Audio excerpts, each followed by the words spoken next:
Dear students, आज हम पढ़ेंगे फार्मास्यूटिक्स में टाइप्स ऑफ टैबलेट, मतलब टैबलेट कितने प्रकार की होती है। तो आइए देखते हैं क्या क्या कंटेंट है। टाइप्स ऑफ टैबलेट में हम पहला टैबलेट जानेंगे कोर टैबलेट क्या होता है, जिसे अनकोटेड टैबलेट भी कहते हैं। दूसरा है कोटेड टैबलेट, तीसरा एंट्री कोटेड टैबलेट, चौथा डिस्पर्सिबल टैबलेट, पांचवा मॉडिफाइड रिलीज टैबलेट, छठा प्रोलॉन्ग्ड रिलीज टैबलेट, सातवां है इफरवेसेंट टैबलेट और आठवां है लोजेंजेस एंड सबलिंगुअल टैबलेट्स। तो इसके बारे में अब हम थोड़ा थोड़ा जानेंगे। तो सबसे पहले देखते हैं कोर टैबलेट्स क्या है, जिसे अनकोटेड टैबलेट भी बोला जाता है। These are compressed tablet may be a single or a double layer. These tablets are designed to provide rapid disintegration in the gastric fluid of the stomach. Example: paracetamol 500 mg and clotrimazole tablets or vaginal insertion. को tablet या unquoted tablets क्या होती हैं? ये एक तरह की compress tablet होती है, ठीक है, जिसमें सिंगल लेयर मतलब एक लेयर की या फिर दो लेयर की कोटिंग, दो लेयर का बना होता है। मतलब सिंगल लेयर की टैबलेट भी हो सकती है कंप्रेस करके, या फिर डबल लेयर भी हो सकती है। बताओ, उसमें सिंगल लेयर भी, कभी कभी हम टैबलेट देखते हैं तो उसमें सिंगल लेयर भी बना होता है, ठीक है, और कभी कभी डबल लेयर भी हो सकता है। दिस टैबलेट, इस तरह की टैबलेट्स को इस तरह डिजाइन किया जाता है, इस तरह बनाया जाता है कि जैसे ये गैस्ट्रिक फ्लूइड के संपर्क में आती हैं, स्टमक में जो गैस्ट्रिक फ्लूइड पाया जाता है उसके संपर्क में जैसे ही आती हैं ये टूट जाती हैं। एग्जाम्पल के तौर पे, हम उदाहरण के तौर पे देख सकते हैं, जैसा कि हम पैरासीटामॉल टैबलेट देखते हैं 500 mg की जो होती है, वो जैसे ही गैस्ट्रिक फ्लूइड के संपर्क में आती है वो टूट जाती है। कोर टैबलेट्स, तो जैसे कि हमने सुना कि जैसे ही स्टमक के संपर्क में आती हैं, गैस्ट्रिक फ्लूइड के स्टमक के जो गैस्ट्रिक फ्लूइड होता है, मतलब जो भी जठर रस होता है, उसके संपर्क में जैसे ही टैबलेट्स आती हैं ये टूट जाती हैं, ठीक है। जैसे पैरासीटामॉल 500 mg होती है, और इसी तरह क्लोट्रिमाजोल टैबलेट्स होती है, ये वेजाइनल जब कैविटी में जब डाला जाता है इन्हें, तो वेजाइनल फ्लूइड, वहाँ पर जो फ्लूइड होता है उसके संपर्क में आके टूट जाती है। तो इस तरह टैबलेट बनाया जाता है। कंप्रेस टैबलेट को इस तरह बनाया जाता है कि जैसे ही बॉडी फ्लूइड के संपर्क में आती है, जहाँ भी ये सेवन की जा रही है, जिस कैविटी में डाली जा रही है, वहाँ का जो शरीर का फ्लूइड है उसके संपर्क में जैसे ही आए ये टूट जाए, ठीक है। दूसरा देखते हैं, दूसरी कोटेड टैबलेट। कोटेड टैबलेट मतलब कोटेड, जैसे नाम से पता चला है, टैबलेट के ऊपर कोटिंग की जाती है, ठीक है। तो कोटेड टैबलेट दो तरह की होती है, फिल्म कोटेड टैबलेट्स होती है और दूसरी होती है शुगर कोटेड टैबलेट्स, ठीक है। दो टैबलेट्स के बारे में हम पढ़ेंगे। तो कोटेड टैबलेट जब भी पूछ रहा है तो हम दो टैबलेट के बारे में बताएंगे, फिल्म कोटेड टैबलेट के बारे में बताएंगे और शुगर कोटेड टैबलेट के बारे में बताएंगे। आगे देखते हैं इन्हें। तो फिल्म कोटेड टैबलेट्स क्या होती है?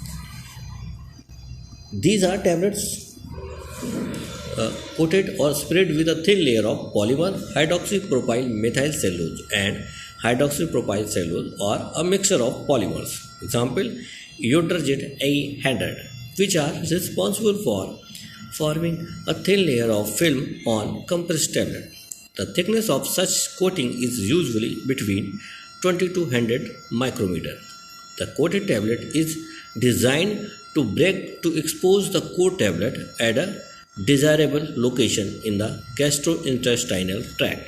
Examples of film coated tablet are diclofenac potassium USP 100 mg, valsartan 320 mg film coated tablets. Film coated tablet, जैसे कि नाम से पता चल रहा है कि ऐसी टैबलेट्स को कोटेड किया जाता है, कोटिंग की जाती है या स्प्रे किया जाता है उसके ऊपर एक पॉलीमर की फिल्म के द्वारा, ठीक है। पॉलीमर की फिल्म कौन से पॉलीमर होता है? हाइड्रोक्सी प्रोपाइल मिथाइल सेलुलोज या हाइड्रोक्सी प्रोपाइल सेलुलोज, ये दोनों हो सकते हैं, या फिर इनके मिक्सचर होते हैं जो पॉलीमर के मिक्सचर होता है। जैसे कि पॉलीमर मिक्सचर यूज किया जाता है, यूड्राजिड E100 करके एक पॉलीमर का नाम है जो यूज किया जाता है, ये पॉलीमर के मिक्सचर्स होते हैं। इस तरह ये क्या करते हैं, जब भी इनको टैबलेट के ऊपर छिड़का जाता है, स्प्रे किया जाता है, तो ये एक पतली फिल्म बना लेते हैं कंप्रेस टैबलेट के ऊपर, ठीक है। और इनकी जो थिकनेस होती है, कोटिंग की थिकनेस होती है, वो कम से कम 20 से 100 माइक्रोमीटर होती है। इस तरह कोटेड टैबलेट को इस तरह डिजाइन किया जाता है कि जब ये कोर टैबलेट को एक्सपोज करती हैं तो जहाँ भी फ्रूट के संपर्क में आती हैं, जैसे इनको इस तरह डिजाइन किया जाता है कि ये पर्टिकुलर जगह पर ही जाके उसके फ्रूट से संपर्क से ही इनकी कोटिंग घुलती है, इनकी कोटिंग निकलती है, तभी कंप्रेस्ड टैबलेट में जो अंदर दवा होती है वो रिलीज होती है। जैसे कि फिल्म कोटिंग टैबलेट्स में हम डाइक्लोफेनेक पोटेशियम टैबलेट पढ़ते हैं जो 100 मिलीग्राम की है, और एक वेलसाइट्रेट पढ़ते हैं 300 मिलीग्राम की होती है। ये फिल्म कोटेड होते हैं, मतलब इसमें पॉलीमर की कोटिंग लगी रहती है और ये पर्टिकुलर लोकेशन पे जाके ही ये डिज़ोल्व होती है, मतलब ये शरीर के अंदर जाके ही नहीं घुलती हैं, टूटती हैं, ये पर्टिकुलर लोकेशन में जाके घुलती है। ठीक है, आगे देखते हैं। अब हम दूसरा कोटिंग टैबलेट्स है शुगर कोटिंग टैबलेट्स। ठीक है, शुगर कोटिंग टैबलेट्स में ये क्या होते हैं, शुगर सोल्यूशन। ये क्या होता है, शुगर जिससे नाम से पता चल रहा है कि शुगर कोटेड, मतलब शुगर के द्वारा कोटिंग की जाती है।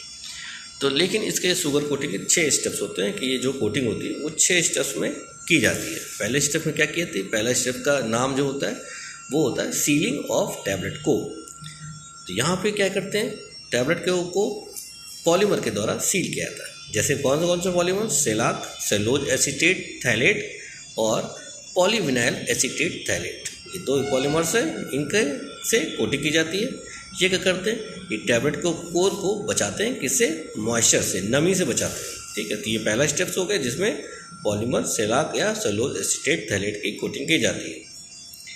आगे देखते हैं सब कोटिंग। सब कोटिंग में क्या होता है, सब कोटिंग में टैबलेट्स में ये किया जाता है कि इसमें कुछ एजेंट यूज किए जाते हैं, जैसे कैल्शियम कार्बोनेट है, टैल्क है, इनका कॉम्बिनेशन यूज किया जाता है सुक्रोज सोल्यूशन के साथ, तो उसको सब कोटिंग करते हैं। मतलब कोटिंग सीलिंग को ऑफ टैबलेट कोट करने के बाद फिर दोबारा कैल्शियम कार्बोनेट या टैल्क के मिक्सचर को शुगर सुक्रोज सोल्यूशन में मिला के फिर से उसके ऊपर कोटिंग की जाती है। ठीक है, तो इसको कहते हैं सब कोटिंग। नेक्स्ट तीसरा स्टेप्स होता है स्मूथिंग।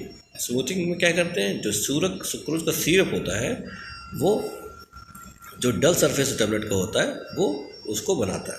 ठीक है, वो मतलब जो 2 स्टेप के ऊपर जो कोटिंग और सब कोटिंग हुई थी उसके बाद क्या करते हैं, थोड़ा बहुत खुरदा बना जाता होगा, थोड़ा ऊपर नीचे सतह हो जाती है, तो स्मूथिंग करते हैं। किससे, सुक्रोज सिरप के उपयोग से उसको क्या करते हैं, स्मूथ करते हैं, मतलब चारों तरफ एक समान कर देते हैं, चिकनाई कर देते हैं। ठीक है, ऐसे कर सकते हैं हम लोग कि मतलब कोटिंग हुई, सब कोटिंग हुई, थोड़ा बहुत इधर उधर ऊंचा नीचा हो जाता है, तो उसको फिर बराबर कर लिया जाता है स्मूथिंग के द्वारा, सुक्रोज सिरप का उपयोग करते हैं।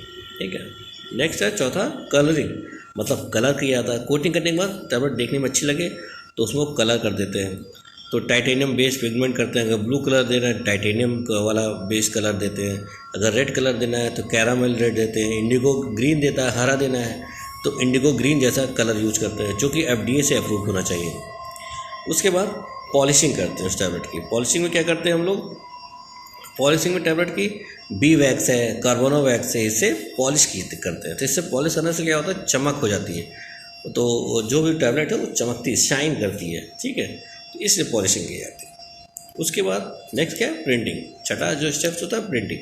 प्रिंटिंग में क्या करते हैं, इसमें कोई इंक, ऐसी इंक का यूज़ किया जाता है जो जल्दी से छूटे ना, जल्दी से हटे ही ना।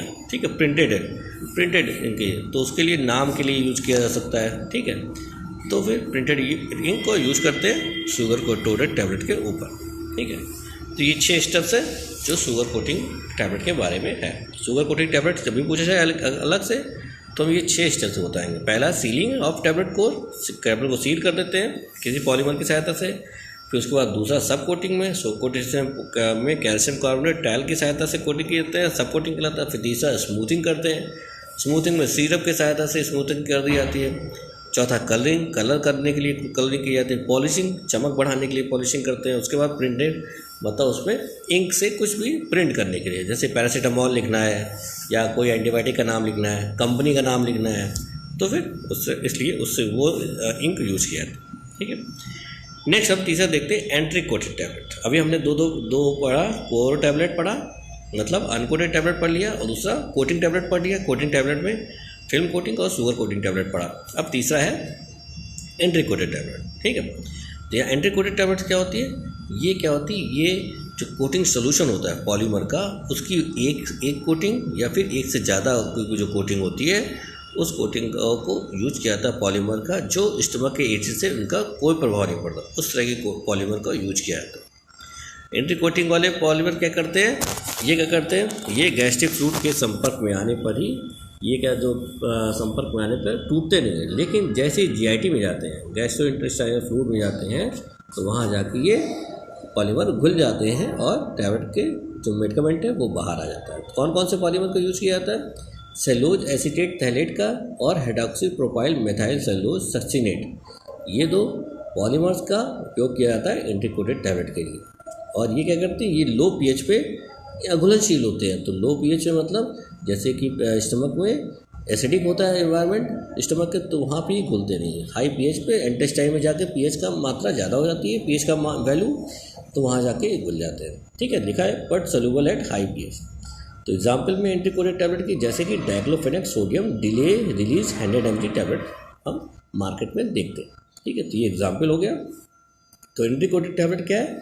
जो इंटेस्टाइन में जाके उस टैबलेट को घुलती है, स्टमक में जाके नहीं घुलती है। ठीक है, तो ये सीधा सीधा है। और पॉलीमर कौन सा है? सेलुलोज एसीटेट थैलेट, जिसको शॉर्ट में कैप बोलते हैं, CAP कैप, और एक hydroxy propyl methyl cellulose succinate. ये दो नाम है, आप किसी याद कर लीजिए, पॉलीमर जिससे एंटीकोटेड की जाती है। ठीक है, अब चौथा देखते हैं। चौथा है डिस्पर्सिबल टैबलेट के बारे में क्या होता है। डिस्पर्सिबल टैबलेट्स ऐसी टैबलेट्स होती हैं जो अनकोटेड होती है, मतलब इसमें कोई कोटिंग नहीं होती है, और ये वाटर के साथ एक यूनिफॉर्म डिस्पर्सन बनाती है, मतलब वाटर के साथ तुरंत घुल जाती हैं। और ये कलर मतलब ये कलरफुल भी हो सकती है और कुछ फ्लेवर भी आ सकता है इसमें, जैसे लेमन फ्लेवर या मिंट फ्लेवर, ये सब वगैरह आ सकता है। जैसे कि हम लोग डिस्प्रिन खाते हैं, डिस्प्रिन एग्जाम्पल के लिए, इसका एग्जाम्पल के लिए हम क्या कर सकते हैं? डिस्प्रिन हमने देखा है, डिस्प्रिन जैसे ही पानी डालो घुल जाती है, उसको पी लेते हैं। तो वो डिस्प्रिन क्या है? डिस्पर्सिबल टैबलेट, जैसे पानी के संपर्क में आने पर वो टैबलेट घुल जाती है, डिस्पर्स हो जाती है। ठीक है, डिस्पर्सन बनाती है। तो उस तरह की टैबलेट को क्या कहते हैं? Dispersible tablet. एग्जाम्पल में डिस्प्रिन हम लिख सकते हैं। ठीक है, पांचवा है मॉडिफाइड रिलीज टैबलेट। इस तरह की टैबलेट्स को जो के लिए कब यूज किया था? जब ऐसे टैबलेट को तब यूज किया था जब बहुत ज़्यादा इमीडिएट इफेक्ट दिखाना हो, मतलब तुरंत प्रभाव दिखाना हो। ठीक है, और ये जैसे कि तुरंत, और ये इसका प्रभाव जो क्या करता होता है वो लंबे समय तक बना रहता है। तुरंत आता है, फिर धीरे धीरे लंबे समय तक बना रहता है। एक पर्टिकुलर अमाउंट धीरे धीरे एक पर्टिकुलर पीरियड पर रिलीज होता रहता है। ठीक है, 8 से 12 घंटे के जो अंतराल है उस पर ये प्रभाव रहता है। ठीक है, 8 घंटे तक रहता है, फिर 8 घंटे बाद फिर कोई वैल्यू रिलीज हो जाती है उस टैबलेट की, तो वो कहते हैं मॉडिफाइड रिलीज टैबलेट। इसमें भी कई तरह की कोटिंग की जाती है, जो पर्टिकुलर समय के पश्चात ही वो कोटिंग घुलती है। मतलब एक कोटिंग घुल गई 8 घंटे बाद, फिर दूसरे 8 घंटे में दूसरी कोटिंग घुल गई। अगर 3 कोटिंग की है तो वो टैबलेट 3 घंटे एक दिन में एक ही बार खानी पड़ेगी, वो चल जाएगी 3 बार। अगर 3 बार का खाना है तो 3 बार की डोजिंग है तो। ठीक है, इसका टैबलेट 3 बार नहीं खानी पड़ेगी, एक ही बार खाएंगे और 3 बार वाला तक इफेक्ट पड़ा रहेगा, मतलब 24 घंटे उसका इफेक्ट रहेगा। ठीक है, तो इस तरह की टैबलेट को कहते हैं मॉडिफाइड रिलीज टैबलेट्स।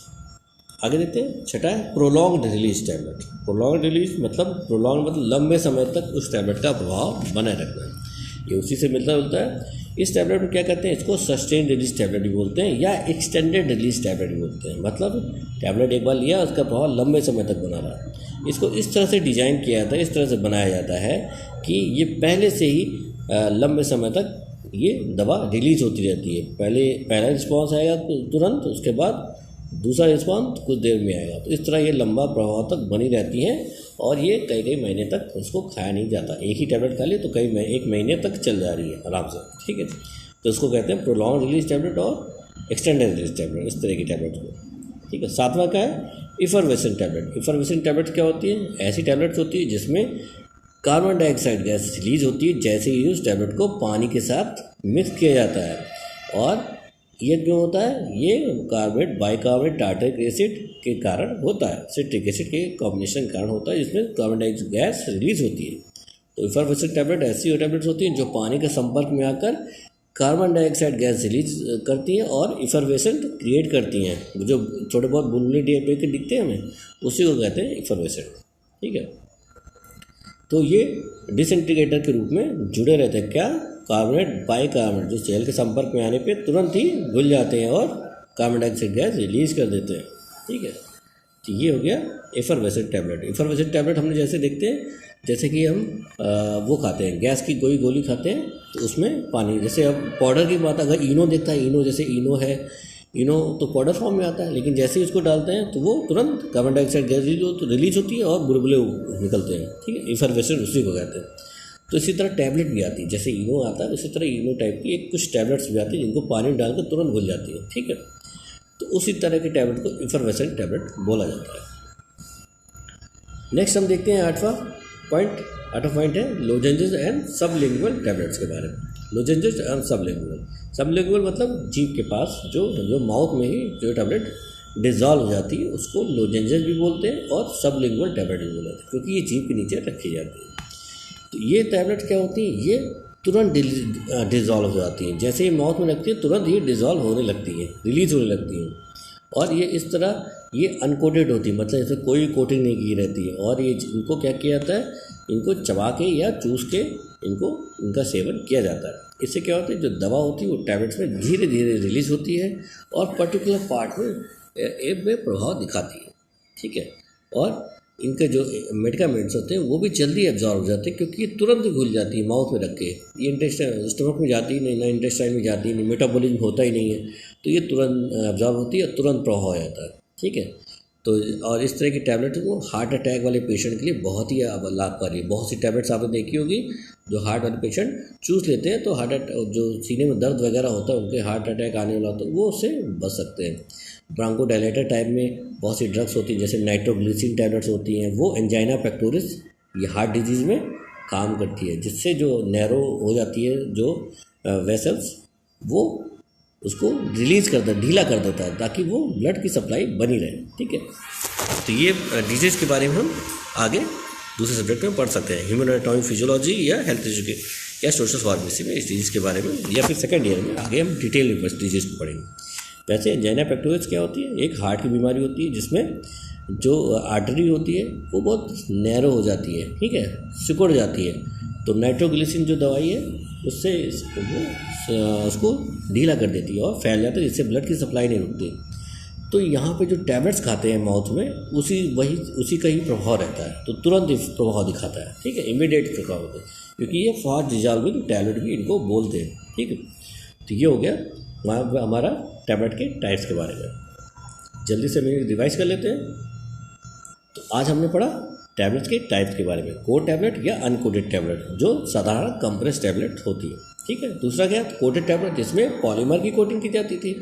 तीसरा क्या है, एंट्री कोटेड टैबलेट, ऐसी टैबलेट जो स्टमक में न डिजॉल्व होकर इंटेस्टाइन में जाकर डिजॉल्व होती है, ठीक है। चौथा क्या है, डिस्पर्सिबल टैबलेट, पानी के संपर्क में आके ही तुरंत घुल जाती थी। मॉडिफाइड रिलीज टैबलेट, जो जिनका टैबलेट का सेवन किया जाए तो थोड़ा सा रिलीज़ होती थी, तुरंत प्रभाव दिखाती थी और उसका थोड़ा लंबा प्रभाव रहता था, 8 घंटे से 12 घंटे तक, ठीक है। वो मॉडिफाइड रिलीज टैबलेट हो गए। उसके बाद हमने पढ़ा छठा प्रोलॉन्ग रिलीज टैबलेट, ये लंबे समय तक बनी थी, इनको सस्टेन रिलीज टैबलेट भी बोला जाता है या एक्सटेंडेड रिलीज टैबलेट भी बोला जाता है। इनका प्रभाव लंबे समय तक रहता है और इसमें थोड़ी थोड़ी मात्रा टैबलेट से रिलीज होती रहती है लंबे समय तक। इफरवेसेंट टैबलेट्स ऐसी टैबलेट्स होती हैं जो कि जल के संपर्क में आने पर तुरंत कार्बन डाइऑक्साइड गैस रिलीज़ कर देती है, क्योंकि इसमें ऐसे कंटेंट मिले रहते हैं जो कार्बन डाइऑक्साइड गैस को रिलीज़ करने के लिए उत्तरदायी होते हैं, जैसे कि sodium bicarbonate, citric acid, tartaric acid, ये सब वगैरह का कॉम्बिनेशन इफरवेसेंट टैबलेट में होता है, ठीक है।